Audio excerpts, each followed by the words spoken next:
جس کی وجہ سے پاکستان ایک اسلامی ریپبلک پاکستان بننے کی بجائے سیکیورٹی اسٹیٹ پاکستان بن کر رہ گیا۔ ایک ہے لیاقت علی خان قائد کے ساتھی، اور ایک ہے ڈکٹیٹروں کا باپ بانی جنرل ایوب خان۔ 1911 بھائی لوگ اندازہ کریں، 9/11 امریکہ میں تو اب ہوا، ہندوستان میں تو 9/11 ایک صدی سے بھی پہلے نافذ ہو چکا۔ سول اور ملٹری کے افسروں کے بارے میں جو خدشات تھے ان کا مشاہدہ اس وقت ہوتا ہے جب ایوب خان کو مہاجرین کی آبادی کے سلسلے میں سردار عبدالرب نشتر کا معاون بنایا گیا۔ السلام علیکم، ویلکم، خوش آمدید بھائی لوگ، کیسے ہیں آپ سب؟ جناح سے خان تک کی تیسری ایپیسوڈ کے ساتھ آپ کے سامنے حاضر ہوں۔ اس ایپیسوڈ میں ہم پاکستان کی صحیح ہسٹری کا مطالعہ شروع کریں گے، وہ ہسٹری جو ہمیں مطالعہ پاکستان میں نہیں پڑھائی گئی۔ پہلی 2 ایپیسوڈ میں تو ہم نے موٹی موٹی باتیں کی جس کو تقریباً پاکستان کا بچہ جانتا ہے، لیکن اب ہم تھوڑا ڈیپ جائیں گے تاکہ ہم ڈیپ سٹیٹ کو سمجھ سکیں، ہم سمجھ سکیں کہ پاکستان ہمیشہ نازک حالات سے کیوں گزرتا رہا۔ اور دیکھیے آج 76 سال بعد بھی پاکستان نہایت نازک حالات سے گزر رہا۔ آخر اس کا ذمہ دار کون ہے؟ ایسا کیا ہوا کہ پاکستانی آزاد ہونے کے باوجود آج تک آزادی کی تمنا کر رہے ہیں؟ لہٰذا آج کی ایپیسوڈ کا آغاز ہم برٹش انڈیا لائبریری لنڈن کے ریکارڈ سے کریں گے، جس کے مطابق برطانیہ نے ہندوستان کے اندر کام کرنے والے سارے سول اور ملٹری افسران کو جبری ریٹائر کر دیا تھا۔ جب ان افسران نے شور مچایا کہ ہمارے ساتھ زیادتی ہوئی ہے، ہمیں گولڈن شیک ہینڈ مت دیجیے، تو برطانیہ نے کہا کہ بھائی لوگ، ہم آقائی ذہنیت رکھنے والے افسروں کو برطانیہ میں ملازمت نہیں دے سکتے، کیونکہ گندی مچھلیاں سارے تالاب کو گندا کر دیتی ہیں۔ لیکن بھارت اور پاکستان ان فوجی اور سول افسروں کو رکھنے پر مجبور تھے کہ ہمارے پاس ان کا متبادل کوئی نہیں تھا۔ مجبوری تھی، پاکستان کو کچھ زیادہ مجبوری تھی، جس کے بارے میں آپ کو میں آگے بتاؤں گا۔ لیکن یہاں ایک بات آپ کو لازمی بتاؤں گا، آزادی سے پہلے کے بے شمار خطابات میں قائد نے محسوس کر لیا تھا کہ یہ آقائی ذہنیت والے افسران ہمارے لیے ایک بہت بڑا مسئلہ ہوں۔ اسی لیے وہ اکثر خطابات میں افسروں کو کہتے تھے، ملٹری اور سول افسروں کو، کہ آپ عوام کے نوکر ہوں گے۔ آپ اس بات کا اندازہ اس چیز سے لگائیے، اسٹیون پی کوہن اپنی کتاب پاکستان آرمی میں لکھتے ہیں کہ ایک افسر نے قائد سے شکایت کی، ہمیں ان عہدوں پر اپنے وطن کی خدمت کا موقع دیا جائے جہاں ہماری فطرتی صلاحیتیں اور دیسی فطانت کا بھرپور فائدہ اٹھایا جا سکے۔ ہم دیکھتے ہیں کہ اہم عہدے ماضی کی طرح غیر ملکیوں کو دیے جا رہے ہیں۔ تینوں جنگی سروسز میں برطانوی افسران کو سربراہ بنایا گیا اور کلیدی سینئر عہدوں پر بھی متعدد غیر ملکی متعین ہیں۔ ہم یہ نہیں سمجھتے تھے کہ پاکستان کے امور یوں چلائے جائیں گے۔ اگر ہم اس وقت ہوتے تو بھیا ہم تو سیدھا سیدھا کہتے، ابے شبڑ گلو، نہ آرمی نے کوئی خدمت انجام دی، نہ کسی سول افسر نے ہندوستان کو برطانیہ سے آزادی دلانے میں۔ ملٹری اور آرمی آفیسرز کی ذہنیت کیسی تھی، اس کا ایک اور واقعہ میجر جنرل شاہد حامد اپنی کتاب ڈیزاسٹرس ٹوائلائٹ میں لکھتے ہیں۔ وہ کہتے ہیں کہ میں نے قائد کو اپنے گھر آنے کی دعوت دی۔ میں نے انہیں بتایا کہ ملٹری افسران نے آپ کو کبھی دیکھا نہیں، آپ کے بارے میں صرف سنا ہے، وہ آپ سے مل کر بہت خوش ہوں گے، تو اگر آپ کے پاس ٹائم ہو تو میرے گھر تشریف لائیے، میں ایک دعوت کا انتظام کرنا چاہتا ہوں۔ قائد نے وہ دعوت قبول کر لی۔ قائد ان کے گھر تشریف لائے اور ہر کسی کے ساتھ گھل مل گئے۔ افسرز سوال کرتے، آپ ان کا جواب دیتے۔ وہاں پہ بھی ایک افسر نے قائد سے کچھ ایسا سوال کیا کہ پاکستان میں ترقی کے امکانات بہت کم ہیں۔ قائد اس کا یہ سوال سن کر سنجیدہ ہو گئے، جذباتی ہوئے، اور پھر فرمایا، آپ مسلمان یا تو آسمانوں سے باتیں کرتے ہو یا دھڑام سے نیچے گر پڑتے ہو، آپ متوازن راستہ کیوں نہیں اختیار کرتے؟ تمام ترقیاں اپنے وقت پر ہوں گی اور پاگل پن سے جلد بازی سے نہیں کی جائیں گی۔ یعنی قائد سیدھا سیدھا کہہ رہے تھے کہ فوجی افسران، آپ زیادہ دماغ استعمال نہ کرو، آپ کا کام ہے سویلین آپ کو جو کہہ دے آپ اس کو کریں، زیادہ دماغ نہ لڑائیں کہ کس کو افسر بننا ہے کس کو نہیں۔ آپ اندازہ کریں، یہ 14 اگست 1947 کو ہوا۔ قائد نے اس کو جھاڑا تو صحیح، باقاعدہ ڈانٹا کا ورڈ استعمال ہے، لیکن ان کو صحیح طرح جواب دینے کے لیے قائد نے سٹاف کالج کوئٹہ سے جب خطاب کیا 14 جون 1948 کو، وہاں پر قائد اعظم نے ان کو ایک بار پھر دوبارہ سے یاد کروایا کہ آپ لوگوں کی پاکستان میں عوام کی کیا اوقات ہے اور آپ کی کیا اوقات ہے۔ قائد نے فرمایا آپ کو یہ نہیں بھولنا چاہیے مسلح افواج عوام کی خادم ہے۔ خادم بولے تو سرونٹ ہے، وہ شہباز شریف والا خادم اعلیٰ نہیں۔ سرونٹ اردو میں اور کیا معنی بنتا ہے؟ نوکر۔ نوکر اب پنجابی میں بھی میرا خیال نوکر ہی کہتے ہیں، پشتوں میں نوکر ہی ہوگا۔ بہرحال قائد نے پھر فرمایا قومی پالیسی آپ نہیں بناتے، ہم سویلین کا کام ہے، ہم سویلین ہی فیصلہ کریں گے کہ کون سے مسائل کا حل کیا ہے، یہ ہمارا کام ہے، یہ ہمارے فرائض ہیں جو آپ کو تفویض کیا جائے، آپ کا کام ہے بس وہ آرام سے سکون سے چپ کر کے وہ کرو۔ قائد کے فرمودات تو ہر ایپیسوڈ میں آتے رہیں گے، لیکن ہم تھوڑا سا 1947 سے جمپ مار کر آپ کو دو شخصیت کا ضرور بتانا چاہوں گا۔ ایک ہے لیاقت علی خان قائد کے ساتھی، اور ایک ہے ڈکٹیٹروں کا باپ بانی جنرل ایوب خان۔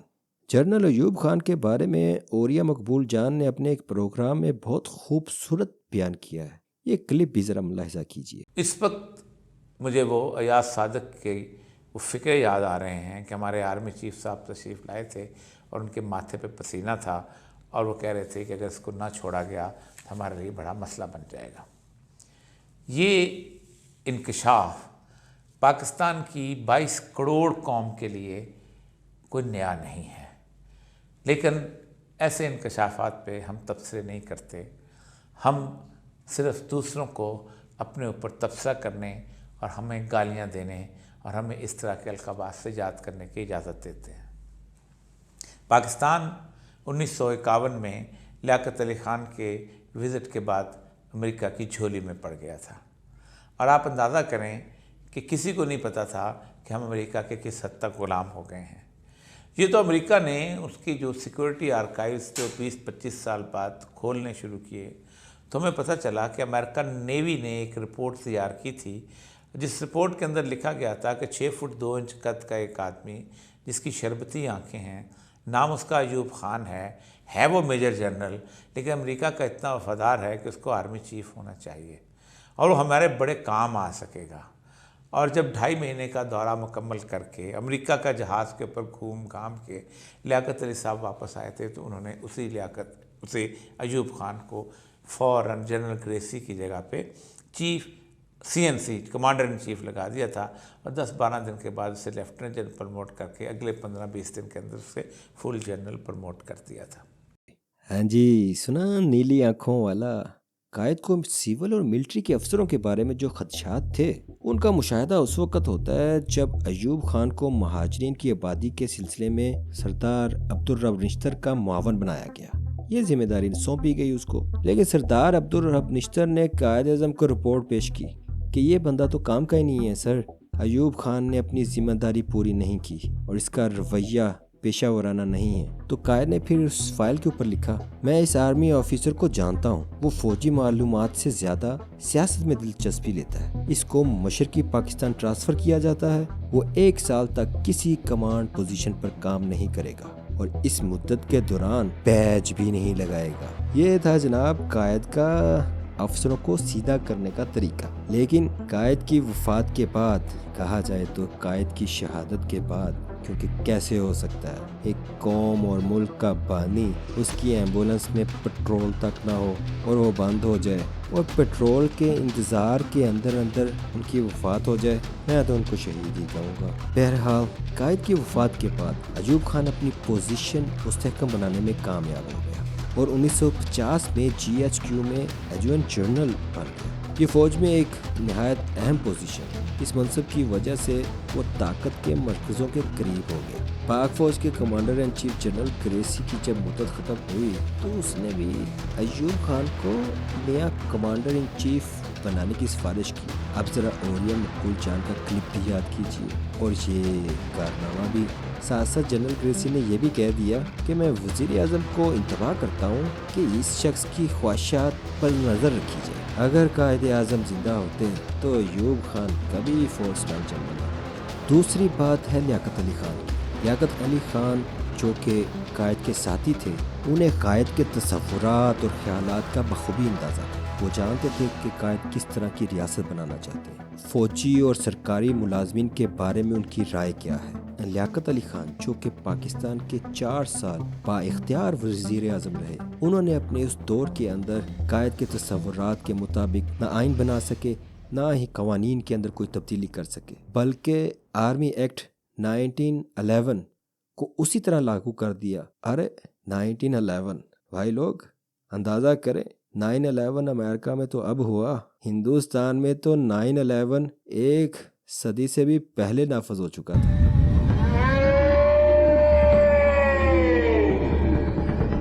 اور اسی 9/11 کے مطابق ہی وہ غلام ہندوستان پر حکومت کرتے تھے، اور وہی 9/11 لیاقت علی خان نے جوں کا توں نافذ کر دیا، اور یہی 9/11 یعنی آرمی ایکٹ 1911 اسی کے تحت ہی ہمارے آج کے قائد عمران خان کو جیل میں رکھا ہوا ہے، اور اسی کے مطابق سزا دینا چاہتے ہیں۔ یہ وہ ایکٹ تھا جس کے زور سے انگریز آزادی کی تحریکوں کو کچلتا تھا، آزادی رائے کو کچلتا تھا، یعنی ہندوستان کو غلام بنانے کا قانون، جو اس وقت بھی اسی طرح پاکستان میں رائج ہے۔ آئے ماشاءاللہ۔ اب ہم آتے ہیں اس بات کی طرف جس کی وجہ سے پاکستان ایک اسلامی ریپبلک پاکستان بننے کی بجائے سیکیورٹی اسٹیٹ پاکستان بن کر رہ گیا۔ بات ہے بٹوارے کی۔ زمین کا بٹوارہ تو ہو گیا، لیکن اب فوجی اثاثے اور پاکستان اور انڈیا کے درمیان دوسرے اثاثوں کی تقسیم کا معاملہ تھا۔ برطانیہ نے پوری دنیا پہ حکومت بیسیکلی ہندوستانی فوج کے بل پر ہی کی۔ تمام کی تمام فوج ہندوستانیوں پر محیط تھی، جبکہ پوری فوج کو سنبھالنے والے چند ہزار انگریز افسر تھے۔ اسی وجہ سے اکثر تاریخ دان ہندوستانی فوج کو کرائے کے فوجی بھی کہتے تھے، اور یہ والی بات آج پاکستان کی فوج کے بارے میں بھی کی جاتی ہے، جس کو ہم لوگ اکثر انکار کر دیتے ہیں کہ نہیں، ہمارے فوجی تو پکے مسلمان ہیں، دیانتدار، اچھے چوکیدار اور غزوہ ہند کے لیے ہر وقت تیار۔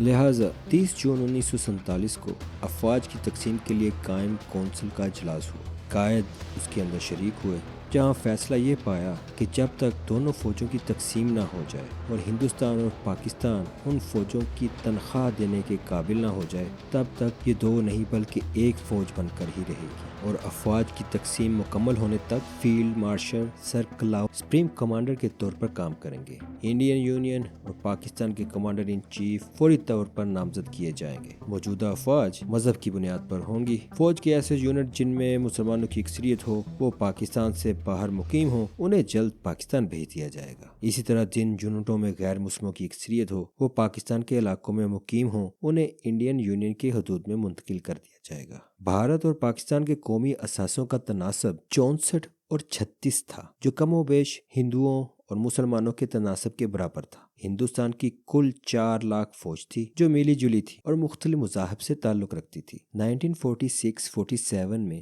فوج کے آفیسر کور میں 80% افسر ہندوستانی تھے۔ مسلمانوں کا کوئی الگ فوجی یونٹ نہ تھا۔ عسکری ادارے اور فوجی سازو سامان کے ذخیرے بھارتی علاقے میں تھے۔ پاکستان کو 4 لاکھ فوج میں سے 1.5 لاکھ فوج ملی، جو تقریباً 33% بنتی ہے۔ پاکستان کے پاس بحریہ اور فضائیہ کی کمی تھی۔ کراچی اور چٹاگانگ میں اہم بحری تنصیبات تھیں، اور کوئٹہ میں ایک سٹاف کالج۔ پاکستان کو 4000 فوجی افسروں کی ضرورت تھی، لیکن اس کے پاس صرف 1500 افسر تھے، جن میں 500 برطانوی تھے، 1 میجر جنرل، 2 بریگیڈیئر اور 53 کرنل تھے۔ عارضی کمیشن، شارٹ سروس اور اہلیت و تجربے کے بغیر پروموشن دے کر افسروں کی کمی پوری کی گئی، جس کا نتیجہ پاکستانی قوم آج تک بھگت رہی ہے۔ پاکستان کو 1,65,000 ٹن آرڈیننس اسٹور میں سے صرف 4,703 ٹن اسلحہ ملا، جو 3% بنتا ہے۔ 249 ٹینکوں میں سے ایک ٹینک بھی پاکستان کو نہ ملا۔ جنرل گل حسن کے مطابق پاکستان کو جو اسلحہ دیا گیا وہ ناکارہ ہو چکا تھا۔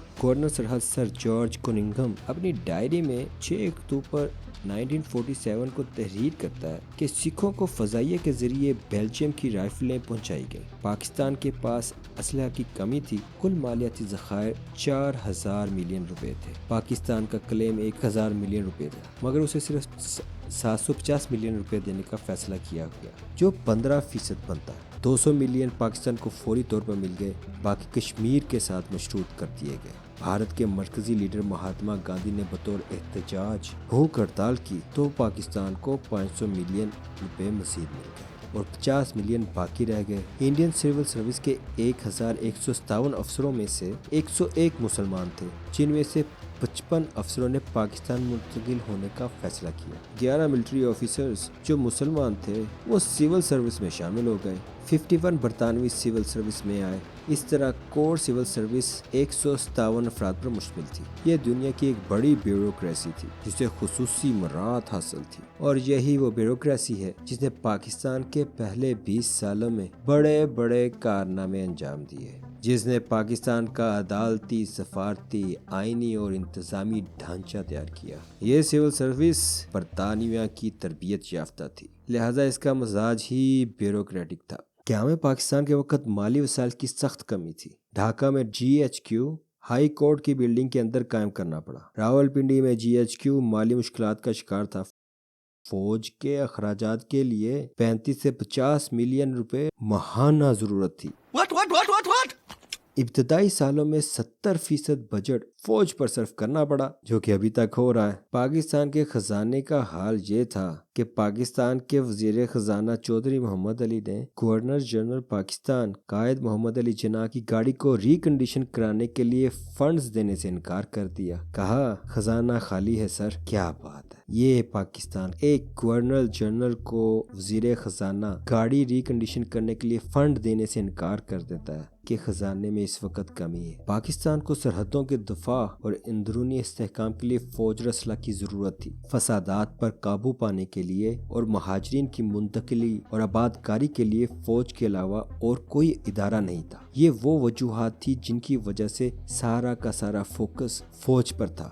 رہی صحیح کسر اس وقت اتر گئی جب بھارت نے کشمیر کے اندر اپنی فوجیں داخل کر دی، اور کشمیر میں پاک بھارت جنگ نے فوج کے ادارے کو پاکستان کی پہلی ترجیح بنا دیا۔ بھارت کی فوج نے آزادی کی تحریک میں حصہ نہیں لیا تھا۔ انگریز نے فوج کو سیاست سے الگ رکھا تھا تاکہ اس کی پیشہ ورانہ صلاحیت متاثر نہ ہو۔ ناردرن کمانڈ کے JOC سر فرینک میسروی پاکستان کے پہلے کمانڈر ان چیف تھے۔ دوسرے کمانڈر ان چیف بھی برطانوی جنرل گریسی تھے، جنہوں نے کشمیر میں فوجیں بھیجنے کے لیے گورنر جنرل پاکستان قائد محمد علی جناح کے احکامات کو تسلیم کرنے سے انکار کر دیا، اور فوج جو کہ پاکستان کی تھی کشمیر میں داخل نہ ہو سکی، جبکہ بھارت نے اپنی فوج کشمیر میں داخل کر دی۔ واہ، ذرا غور کیجئے گا۔ ماؤنٹ بیٹن برطانیہ کا ایک اور تحفہ۔ جنرل گریسی تکنیکی طور پر ماؤنٹ بیٹن کی کمانڈ میں تھا، اور اس نے جنرل گریسی کو کشمیر کی جانب جانے سے منع کر دیا۔ پاکستان کی فوج کا چیف تھا، پاکستان کی حفاظت کرنی تھی، تو جو جنرل گریسی نے کیا کہ اپنے گورنر جنرل کا حکم ماننے سے انکار کر دیا تکنیکی بنیادوں پر، وہ آج 76 سالوں تک بار بار ہو رہا ہے کہ نہیں؟ سب تکنیکی بنیادوں پر، یا سیکیورٹی کی ریزن پر، یا پیسے کی کمی ہونے کی وجہ سے، کیونکہ پیسہ کرپشن میں کھایا گیا اور فوج کرپشن کو روکنا چاہتی ہے۔ اسی دوران پاکستان کے تاجروں کے حالات بھی کچھ ایسے تھے کہ وہ پاکستان کے مستقبل سے بالکل نا امید تھے۔ انہوں نے اپنا سرمایہ سارا پاکستان سے باہر منتقل کرنا شروع کر دیا۔ ان کو ڈر تھا کہ پاکستان نے تو شاید بچنا نہیں ہے، تو ہمارا سرمایہ بھی چلے جائے گا۔ عائشہ جلال اپنی کتاب میں لکھتی ہیں کہ کراچی کے تجارتی حلقوں میں افواہ تھی کہ سندھ کا اس وقت کا گورنر، جو کہ غلام حسین ہدایت اللہ تھا، اس نے بھاری سرمایہ دہلی کے گمنام بینکوں میں منتقل کیا۔ تو بھائی لوگ، یہ ساری صورتحال تھی۔ پاکستان کے وجود میں آتے ہی پاکستان ایسے سیکیورٹی کی مشکلات میں الجھتا گیا کہ لیاقت علی خان جیسے شخص کو بھی سمجھ نہ آئی، اور اس نے اپنی تمام تر انرجی، ملک کے وسائل، فوج کو مضبوط کرنے میں لگا دیے۔ اور یہ ایک ایسا بیانیہ ہے جو آج بھی آپ کو اسی طرح، اسی زور سے ملے گا کہ فوج ہے تو سب کچھ ہے، فوج ہے تو ہم محفوظ ہیں، فوج رات کو بارڈر پر ٹہلتی ہے تو تبھی تم آرام کی نیند سوتے ہو، کچھ ایسا محاورہ ہمیں بار بار سنایا گیا۔ ایٹامک پاور حاصل کرنے کے باوجود آج بھی ہمیں سیکیورٹی کے مسائل ہیں۔ دنیا کی 5ویں بڑی فوج تعداد کے لحاظ سے ہونے کے باوجود ہم اپنے کنٹری کو محفوظ نہیں کر سکتے، اور ابھی پھر سے بم دھماکے ہونے شروع ہو گئے۔ تو بھائی لوگ، یہ ایپیسوڈ کچھ زیادہ ہی لمبی ہو گئی، باقی ہم یہیں سے شروع کریں گے، اور ہم ہر حکمران، ہر وزیر اعظم، ہر گورنر جنرل، ہر صدر، ہر آرمی چیف اور ہر ڈکٹیٹر کے بارے میں تفصیل سے بات کریں گے کہ انہوں نے پاکستان کے ساتھ کیا کیا۔ انشاءاللہ بشرطِ زندگی پھر ملیں گے۔ السلام علیکم ورحمۃ اللہ وبرکاتہ۔